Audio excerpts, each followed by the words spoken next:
नमस्कार मंडळी, माझ्या यूट्यूब चॅनलमध्ये तुमचे खूप खूप स्वागत आहे। तर आता सुरू आहे उन्हाळा आणि उन्हाळा म्हटलं की आपल्याला आलं सावलीचं महत्त्व। एरवी आपण झाडं तोडून टाकण्याकडे आपला कल असतो, कारण झाडं खूप कचरा करतात, त्यामुळे आपण तोडून टाकतो।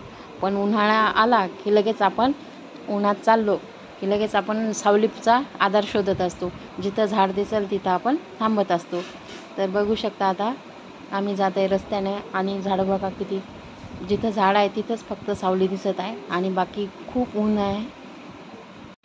तर माणूस हा खूप स्वार्थी आहे, कारण माणसाला जेव्हा सावलीची गरज पडते तेव्हा झाडं शोधतो आणि जेव्हा गरज नसली तेव्हा झाडं आपल्या शेजारी जरी असली आणि त्याचा कचरा होत असला तर लगेच माणसं झाडं तोडून टाकतात।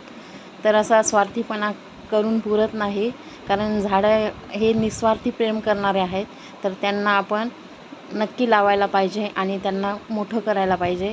तर बघू शकता मी आज गेली होती यशवंतराव चव्हाण सैनिक स्कूलमध्ये, तर तिथे गेली होती तर तिथे इतकं सुंदर हिरवंगार झाड होतं आणि बाकी साईडला पूर्ण ऊनच ऊन लागत होतं।